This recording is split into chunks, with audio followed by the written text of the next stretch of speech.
Quem é que está alegre hoje, diga amém. Graças a Deus. Irmãos, quantos trouxeram uma Bíblia, por favor? Vamos abrir no livro do Apocalipse. O capítulo que nós vamos ler é o 5. Apocalipse, capítulo de número 5. Para mim está excelente. Aleluia. Irmãos, é muito bom poder estar aqui com os irmãos. Amém? Juntos para nós louvar o nome do Senhor. Agradecer ao pastor Rony pelo convite. Eu tinha uma agenda hoje, mas eu cancelei para vir para cá. Liguei para o pastor, pedi perdão. E ele, não, meu pastor. Eu falei assim, foi o meu pastor que me chamou. Então, se ele chamou, eu não posso dizer não para ele. E ele falou assim, não, mas só porque foi o seu pastor, nós vamos agendar para outro dia, para o senhor vir aqui. Amém? Isso demonstra que a gente tem pastor, não é, irmãos? Eu até brinquei com o pastor Rony e falei assim, que mais vale um dia ao lado dele do que 1000 dias na itinerância, né? Aleluia. Evangelho segundo pastor Ronilson, amém? Capítulo 5 de Apocalipse.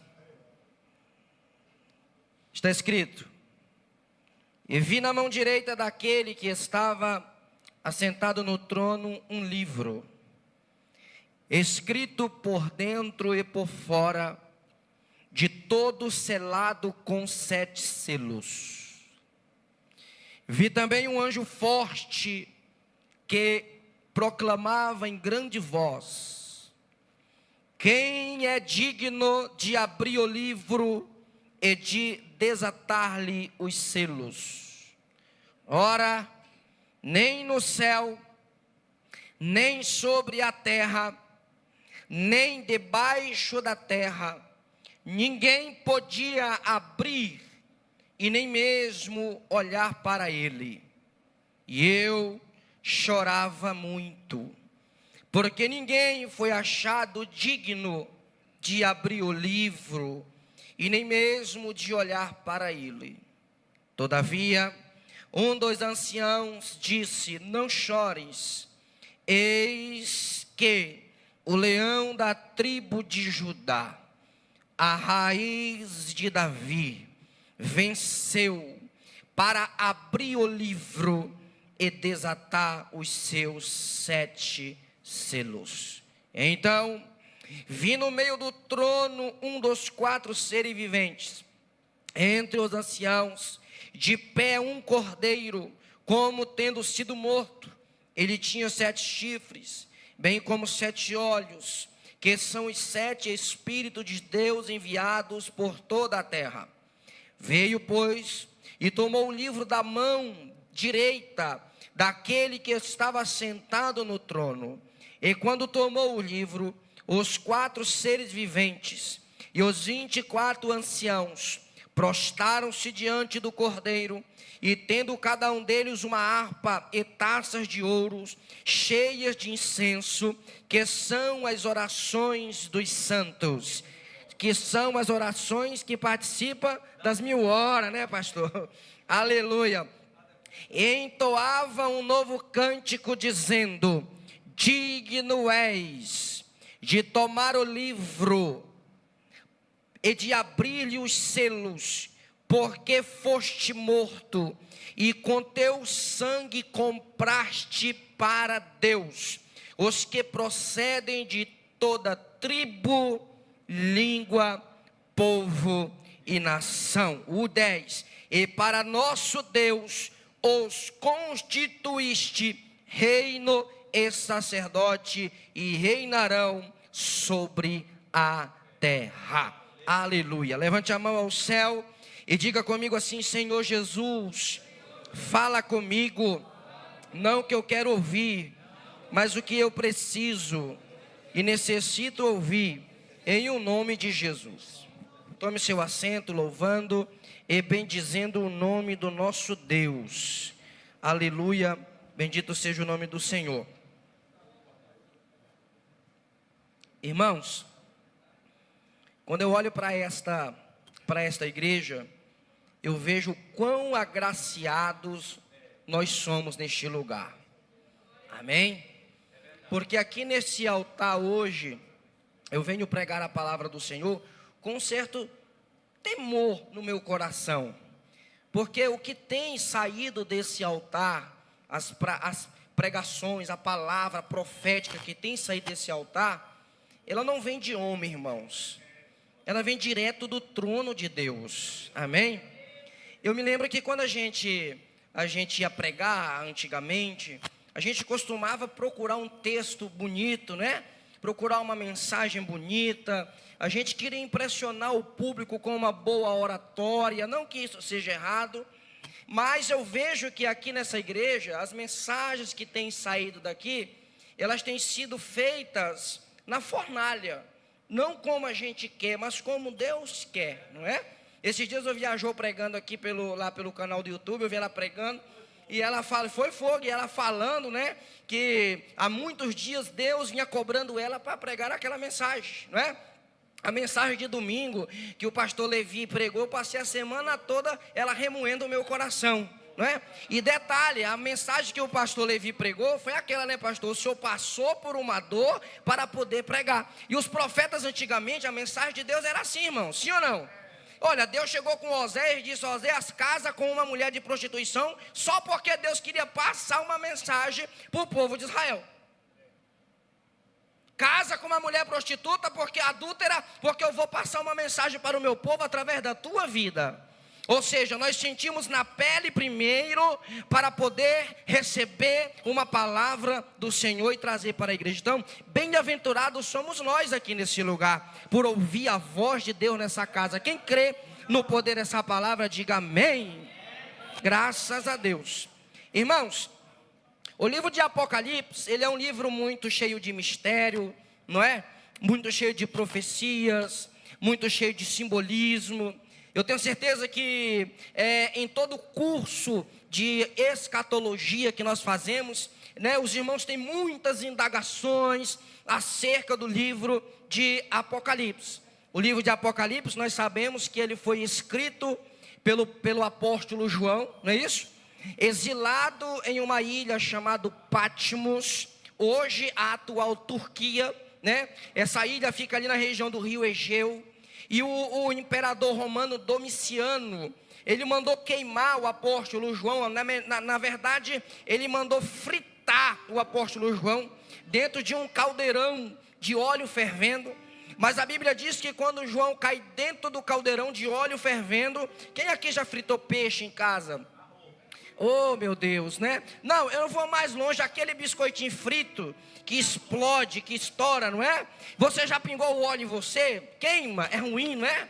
Agora imagine só alguém pegar e empurrar você dentro de um tambor de óleo fervendo daquele. A história nos diz que tentaram matar João por várias vezes, né? Uma das vezes jogaram ele de um terraço, ele caiu e não morreu. Depois Domiciano manda jogar ele dentro de um tacho de óleo fervendo. E quando Domiciano se assenta para ver João morrendo, e isso é coisa minha, eu imagino, pastores, o João dentro do tacho de óleo, pegando com a mão assim, ó, e se banhando, e dizendo assim: alguém está candidato a vir tomar um banho comigo aqui no óleo fervendo? Porque a história diz que ele não se queimou. Domiciano disse: esse homem só pode ser um amaldiçoado. Então vamos exilar ele na ilha de Patmos. Vamos levar ele lá para a ilha, porque é uma ilha de serpente, e ali ele pode morrer. Pegaram João, levaram para a ilha chamada Patmos. Só para você saber, João não morreu nessa ilha, tá? Depois de Domiciano se levantou um outro imperador e que aceitou o cristianismo e mandou retirar João de lá. João morreu em algum lugar em Jerusalém, menos em Patmos, ok? Mas na ocasião ele estava lá em Patmos. E a Bíblia vai nos dizer que ele teve visões dos céus, ok? E João vai começar a ter visões da parte do Senhor. E as visões que João vai ter ali, irmãos, ela vai ultrapassar gerações, porque elas são visões para aquela época, elas são visões para o tempo depois dele e visões para a eternidade. As visões de João, ali na ilha de Patmos, ela remetia ao seu tempo, ao nosso tempo e depois de nós. Ele fala da eternidade. ele fala da vida eterna. Quantos de nós aqui não daríamos tudo para ver o céu, pelo menos por alguns segundos, não é? Quantos de nós não daríamos tudo para que neste telão agora passasse aí a imagem do céu para nós, a imagem de Deus para nós, dos anjos, como de fato é? Mas a Bíblia diz que João teve esta oportunidade de ver Cristo reço e reto diante dele. E o aspecto que João fala de Jesus é um aspecto diferente. Ele diz assim: eu vi aquele homem que chegou até mim, que os seus cabelos eram brancos como a neve, os seus cabelos eram como, os seus olhos eram como tocha de fogo, as suas vestes alva, e nos seus pés tinha uma luz que era como latão que reluzia. Aleluia. João teve visões espetaculares da parte de Deus naquele lugar. E aqui no capítulo 5 não é diferente. Nós vamos ver uma visão do apóstolo João, a qual ele vai falar de um livro. E ele vai dizer o seguinte: que ele viu o Deus, o Criador dos céus e da terra, assentado sobre um alto e sublime trono. E na mão direita deste Deus tão poderoso existia um livro. E a Bíblia diz que esse livro estava selado, ou seja, estava amarrado, selado com 7 selos. E houve-se uma pergunta no céu dizendo: quem é digno de abrir o livro e desatar os seus 7 selos? Eu vou voltar aqui, nós já lemos o texto. Agora deixa eu fazer uma pergunta, e é sobre isso que eu quero falar com os irmãos. Eu tenho certeza que você já se fez essa pergunta: o que era este livro? Por que este livro era selado com 7 selos? Sim ou não? Quem tem essa pergunta? Já se fizeram essa pergunta? Eu não quero falar aqui sobre os 7 selos rompidos, eu quero falar sobre o livro. O que significa o livro selado com 7 selos? Escute bem que eu vou falar para você e você nunca esqueça isso. Quem aqui já fez café em casa? Pronto. Como é que você faz o café? Independente se você põe o pó na água ou direto no coador, sim? É impossível, ou seja, na maioria das vezes, eu não vou dizer que é impossível, porque nesse mundo aqui tudo é possível, né? Mas assim, o normal nosso é, antes de você beber o café, você passa ele aonde? No coador. Para quê? Para que a borra fique no coador, sim? Ou seja, presta atenção, se eu tenho um café puro aqui, sem borra, é porque ele foi filtrado em um coador. Assim é a Bíblia. Nada, absolutamente nada do que está escrito no Antigo Testamento não deixa de estar no Antigo. Tudo que está no Novo Testamento nós encontramos no Antigo Testamento. Eu sempre gosto de dizer, pastor Rony, que o Antigo Testamento, ele é como se fosse o coador. Em que, para a gente interpretar um texto do Novo, às vezes é necessário a gente ir no Antigo, para que possa passar no coador e beber algo puro. Quem entendeu até aqui? Vou dar um exemplo para você. Nesse mesmo texto aqui que nós lemos, quando o Cristo vai começar a romper os selos, você vai ver aparecer 4 cavalos, sim ou não? Cavalo branco, cavalo amarelo, um cavalo preto e um cavalo vermelho. Esses cavalos estão no Antigo Testamento, sim ou não? Sim, aonde? Não, que Daniel? Chutaram.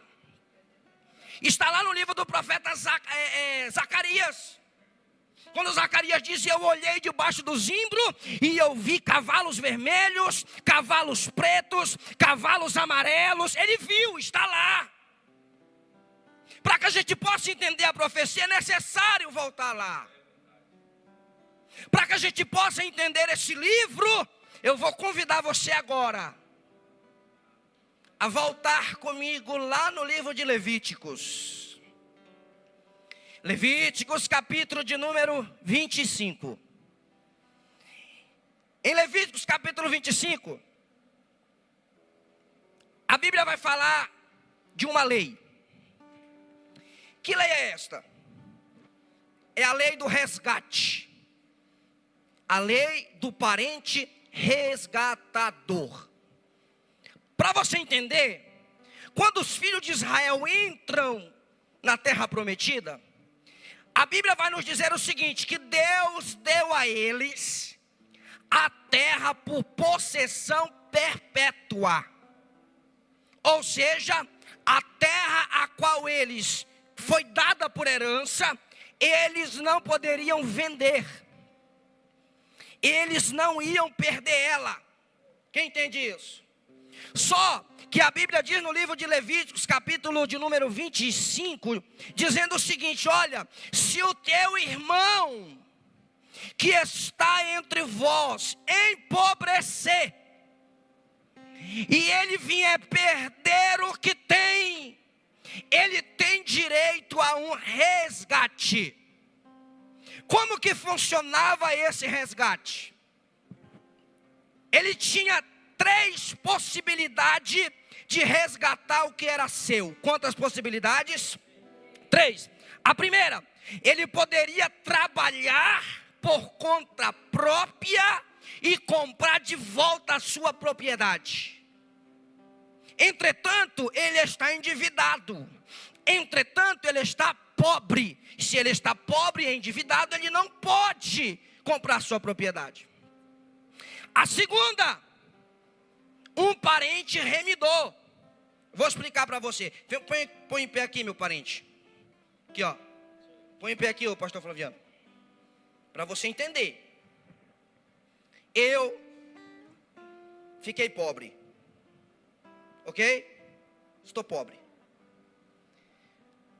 Pastor Flaviano, que não é meu parente, ele é um estrangeiro de uma outra terra. E eu estou devendo para ele. E a minha pobreza é tão grande que eu vou me tornar quase que escravo dele. Ele é chamado de posseiro. É aquele que vai tomar posse da minha terra. Isso está na Bíblia que eu estou falando, viu? Ele vai tomar posse, pastor, da minha terra. Ok? A minha terra vai ser dele por 50 anos. Por quantos anos? 50 anos. Só que se ele começar a pesar a sua mão sobre mim, o meu parente, que é o meu parente resgatador, vai vir com ele e vai falar o seguinte: ô Flaviano, eu quero comprar a terra do meu parente. Eu vou comprar a terra e ela vai ser minha. Por quê? Porque a Bíblia diz que se você passasse um muro na terra, ela era dele perpetuamente. Então antes que ele passasse um muro na terra, ele vinha e falava assim: quanto é a propriedade do meu amigo? A propriedade do meu parente, ela custa aí, vamos dizer aí, R$1 milhão. O meu parente vai comprar a minha terra dele. Quem entendeu até aqui? Ele vai comprar a minha terra. Ele vai pegar ela, vai assinar um contrato, e esse contrato vai ser selado com 7 cadastros. Quantos cadastros? Com 7 fios. Esse contrato que está selado vai ser entregue ao meu parente, e o meu parente vai dizer para ele: olha, daqui a 50 anos, quantos anos? Eu vou voltar aqui e vou tomar a terra de volta e vou devolver para o meu parente. Obrigado. Quem entendeu isso aqui? Não entendeu? Abre a Bíblia comigo aí, por favor. Coloca aqui no telão. Jeremias, capítulo de número 32. Por gentileza. E coloca o versículo 10 em diante. Calma aí, irmãos. Eu estou só na introdução. Para você entender. Para você nunca mais abrir a Bíblia e falar assim: para que serve esse livro? O que é esse livro? Coloca o 9 para nós fazer contexto, por favor. O 9 em diante. Comprei, pois, a herdade de Hanamel, filho de meu tio, a qual está em Anatote. Pesei-lhe o dinheiro, 17 ciclos de prata. Segura aqui rapidinho. Esse texto de Jeremias, se você lê lá na tua casa, o 32 todinho, você vai ver que esse texto de Jeremias é o parente resgatador de alguém. Jeremias tem um parente que ficou pobre, ok? E Deus veio com ele e disse: olha, compra a terra do teu parente. Essa aqui é a compra da terra, ó. Comprei, pois, a herdade, o 10. E assinei a escritura, selei-a. Ele fez o quê? Selou. E fiz confirmar por testemunhas. Pesei o dinheiro numa balança. E tomei a escritura da compra selada, segundo a lei e os estatutos. E a cópia aberta, ou seja, uma está selada, a outra está aberta, continua. E dei a escritura da compra a Baruque, filho de Nerias, filho de Maasias, na presença de Hanamel, filho de meu tio, na presença das testemunhas, que sobrescreveram a escritura da compra, e na presença de todos os judeus que se assentavam no pátio da guarda. Presta atenção. Como que funcionava isso? Eu já expliquei para vocês, sim? O senhor comprava, presta atenção, irmãos, vocês vão entender. Selava o livro com 7 cadastros. Quantos cadastros? Podia ser menos? Podia, se o ano do jubileu estivesse mais próximo. Selava-se com 7 cadastros. Essa escritura, se você for continuar lendo o texto que a gente leu, ela vai ser colocada dentro de um pote de barro. Por quê? Porque o pote de barro vai conservar o papel por 50 anos, que era papiro. Vai ser colocada ali dentro do pote de barro. A cópia vai ser apresentada a todos dizendo: o meu parente comprou a terra. Mas vai ficar ali dentro por 50 anos. 50 anos, irmãos, é o ano do jubileu. Ou seja, a cada 7 anos, de 7 em 7 anos, alguém vai lá, ou seja, quem comprou, pega o livro e desata um selo dele e coloca ele de volta lá. Mais 7 anos se passaram, ele vai lá de novo, desata um selo e coloca de volta lá. 7 vezes, ou seja, 7 vezes 7, 49. Mais um ano, 50 anos. De 50 em 50 anos, eles iam lá e pegava a carta, abria o livro e tomava posse daquilo que eles tinham comprado. Quem quer ouvir a palavra de Deus agora? Quem entendeu até aqui? Irmãos, este homem que empobreceu, a Mishnah diz que é Adão. Adão é aquele homem que foi colocado no jardim do Éden. Adão representa toda a humanidade. A terra foi dada a ele, pastor Levi, por possessão, dizendo: tomai-a, dominai a terra, sujeitai ela, aleluia. Mas a Bíblia vai nos dizer que por causa do pecado, por causa do engano, Adão vai perder este direito da terra.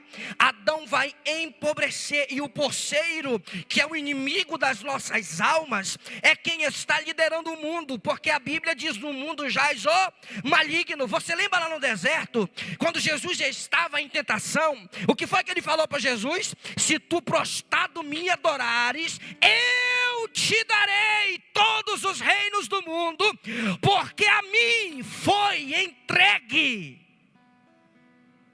Quem foi que entregou isso para ele, irmãos? Adão, com o seu pecado, com a sua luxúria, pecou, não obedeceu à voz de Deus. E a Bíblia diz que o pecado fez com que ele abrisse mão daquilo que Deus tinha dado para ele. E agora o homem vai caminhar em uma busca desesperada para ter de volta a presença do Senhor. A Bíblia diz, irmãos, que quando Adão cai lá no Éden, Deus vai colocar uma espada, e a espada fica girando em torno do jardim, dizendo: olha, este homem nunca mais, ele não voltará para cá por conta própria, porque se o homem tentar se aproximar do jardim, essa espada matará ele. Isso é algo espiritual. Quem entende o que Deus fala aqui? O homem peca, Deus coloca ele no jardim e diz: olha, vai ter um impedimento para que você volte ao jardim. O jardim do Éden significa a presença do Senhor. O jardim do Éden significa o tabernáculo de Deus na terra. O jardim do Éden significa a presença do Senhor entre os homens. A Bíblia diz assim: olha, e o Senhor vinha uma vez ao dia falar com o homem, ter com o homem, visitar o homem, mas por causa disso ele perdeu. E agora o homem vai caminhar em uma luta, vamos assim dizer, desesperadora, para voltar à presença do Senhor. Deus vai dar a eles a lei, Deus vai dar a eles sacerdotes, Deus vai dar a eles profetas, Deus vai dar a eles instruções, mas sacrifícios, holocaustos, ofertas, dízimos, tudo que eles puderam fazer, Deus deu para eles. E mesmo assim, ninguém foi capaz de pegar de volta a posse que Deus tinha dado para o homem. Diga para o teu irmão: ninguém foi capaz de pegar de volta a posse que era do homem. Ninguém foi capaz. Moisés não foi capaz, Elias não foi capaz, Enoque não foi capaz, ninguém foi capaz de pegar, aleluia, de volta a escritura que está na mão do diabo. Mas a Bíblia vai nos dizer que um belo dia tinha uma mocinha de aproximadamente 13 anos de idade, em um vilarejo, pastor Rony, chamado Nazaré. E quando ele chega para ela, ele vai dizer assim: bem-aventurada és tu, Maria, entre todas as mulheres, porque do teu ventre vai sair o resgatador. Quem entendeu o que Deus está falando nessa casa? Do teu ventre vai sair o resgatador da humanidade. Aleluia! Eu não vou estender muito, mas a Bíblia diz que quando Jesus nasceu debaixo de uma promessa, fruto do Espírito do Senhor, o nosso resgatador. A palavra resgatador, ela vem do hebraico goel. Repita comigo assim: goel. E você sabe o que significa a palavra goel? A palavra goel, ela tem 3 palavrinhas e ela significa o seguinte, ó: goel é aquele que vence um deserto para desfazer o laço. Porque a palavra goel, ela vem com a letra Gimel, Vave e Lamed. Gimel significa deserto, camelo, ok? Vave, gancho, Lamed, laço. Ou seja, Goel o resgatador era aquele que vence o deserto. O resgatador é aquele que vence a dificuldade. O resgatador é aquele que vence o que ninguém consegue vencer. O resgatador é aquele, pastor Levi, que vence o que Moisés não venceu. O resgatador é aquele que vence o que o Elias não venceu. O resgatador é aquele que vence o que os profetas maiores não venceram, o que os profetas menores não venceram. O resgatador é aquele que vence o que João Batista não venceu. Ele vence o deserto e ele desmancha o laço, ele desfaz as amarras. Quem entende o que Deus está falando aqui? Oh, aleluia!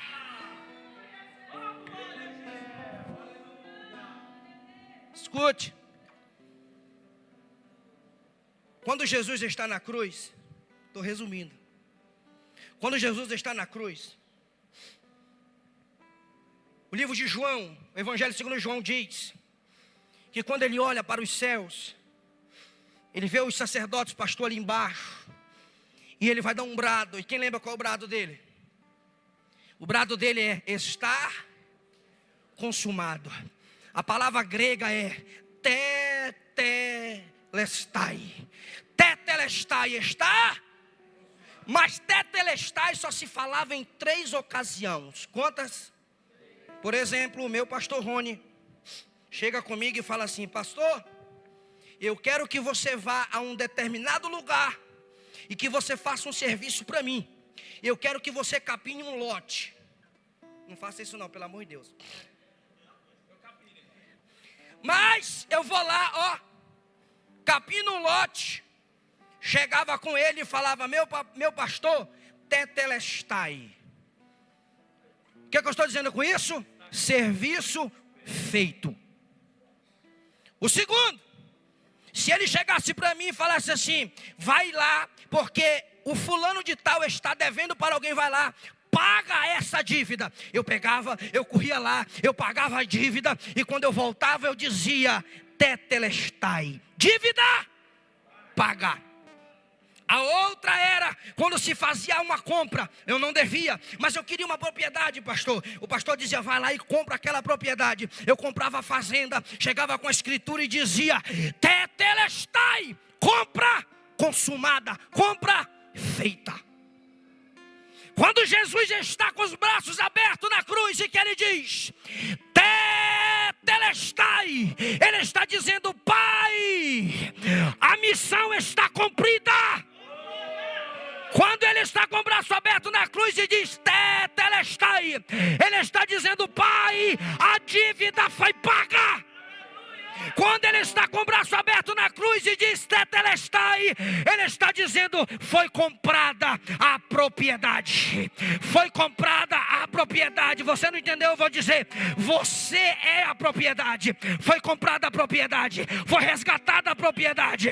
A propriedade é nossa.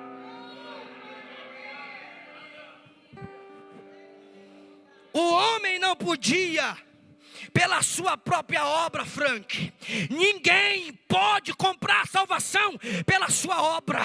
Você não vai ser salvo porque você jejua. Você não vai ser salvo porque você ora muito. Você não vai ser salvo porque é dizimista ofertante. Você não vai ser salvo porque vem para o culto todo dia. Você não vai ser salvo porque cuida dos jovens. Você não vai ser salvo porque prega. Você não vai ser salvo porque canta. Você não vai ser salvo porque pastoreia. Você é salvo porque ele disse tetelestai. Tetelestai, é por causa dele.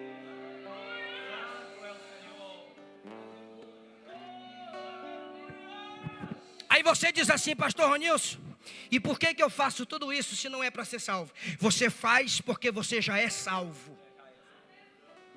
Porque ele comprou com seu sangue para fazer um reino de sacerdotes. Aqui está o segredo do livro que João vê. João está vendo Deus assentado no seu trono. E ouve-se um bramido no céu dizendo: quem é digno de tomar o livro e desatar os seus selos? E a Bíblia é bem específica, hein? Ela diz assim: nem no céu,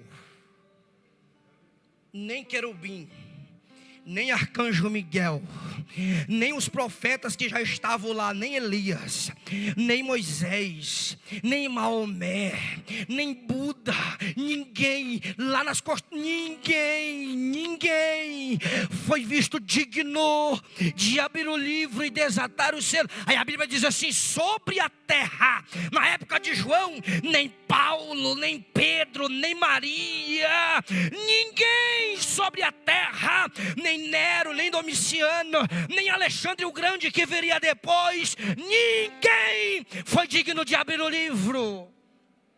A Bíblia é bem clara e diz: nem debaixo da terra, nem quem estava no Hades, nem Abadom, nem Apolion, ninguém foi digno de abrir o livro e desatar os seus 7 selos. E a Bíblia diz assim: e eu, João, chorava muito. Aleluia. E João chorava. Era como se João estivesse dizendo assim: pastor Levi está perdido. nós não fomos resgatados.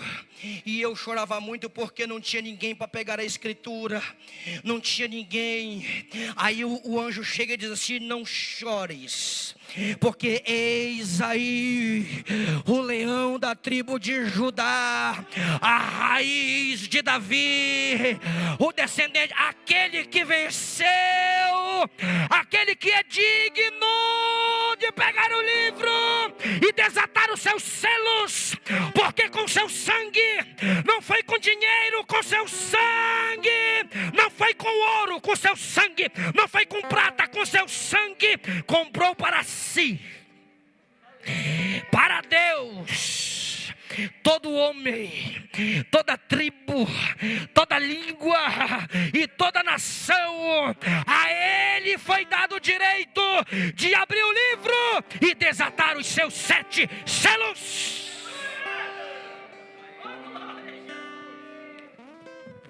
Eu vou encerrar aqui.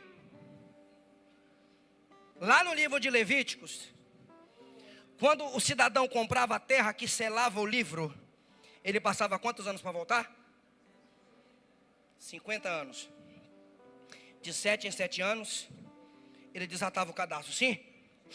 Ele desatava o primeiro, mais 7 anos desatava o segundo, mais 7 anos desatava o terceiro, o quarto, o quinto, o sexto. Mas quando ele desatava o 7º, era quando ele vinha com o livro em suas mãos, chegava para o porceiro e dizia: chegou na hora de você sair da minha terra. E se o porceiro não quisesse sair, ele ia sair na força, amarrado, mas ele saía. Olha o que a Bíblia vai dizer: que quando Cristo pega o livro, ele rompe o primeiro selo, e vai acontecer a saída dos cavalos, não é isso? Onde vai ter guerra, terremoto, fome, peste. Ele vai romper o segundo selo, e o arcanjo vai gritar no céu, vai ter a queda da Babilônia, e etc. Ele vai rompendo o selo, pastor Levi, ele vai rompendo o selo, irmão. Mas a Bíblia diz: mas quando ele rompe o último selo, viu-se um 5º cavalo, que não é o primeiro cavalo branco, porque o primeiro cavalo branco foi lhe dado um arco, e o arco ele saiu para vencer, e aquele é o diabo, não é Jesus não, viu? Ele saiu para enganar, ele saiu para trazer a falsa paz. Mas quando ele rompe o último selo, o cavaleiro que vai vindo é diferente. João vai dizer assim: e na sua boca tinha uma espada de 2 gumes, na sua perna estava escrito Rei dos Reis, Senhor dos Senhores. E ele desce, acompanhado dos seus anjos, para vencer e para tomar posse da terra, daquilo que era de Adão. Diga para o teu irmão: ele está vindo. Ele está vindo, os sinais já estão acontecendo. Eu vou falar por mim, pela minha fé, pastor. Eu acredito que o último selo está sendo rompido. E ele está vindo. A igreja do Moinho do Vento acredita nisso. Ele está vindo. Aleluia, aleluia, aleluia. Diga para o teu irmão: eu não sou qualquer um, eu sou comprado. Eu fui lavado, eu fui remido pelo sangue do Cordeiro.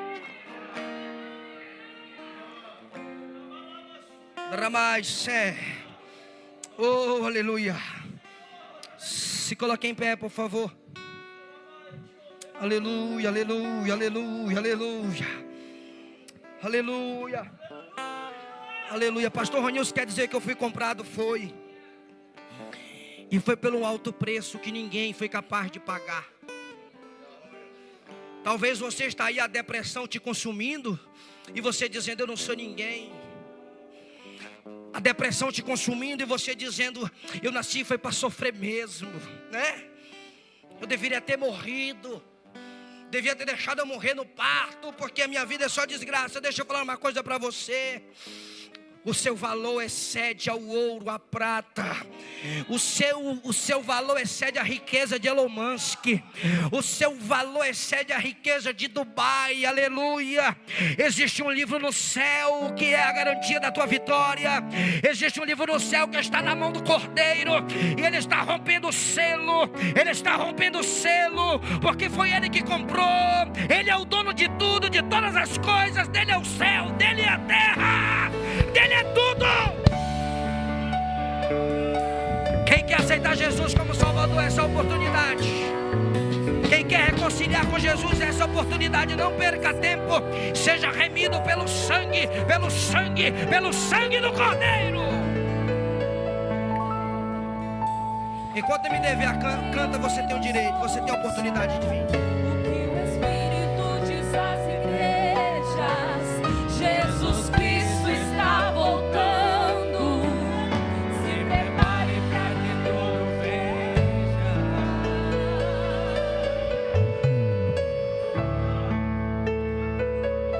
João viu milhares e milhares de anjos que voavam. Aleluia. Que voavam ao redor do trono, que voavam ao redor do trono de Deus.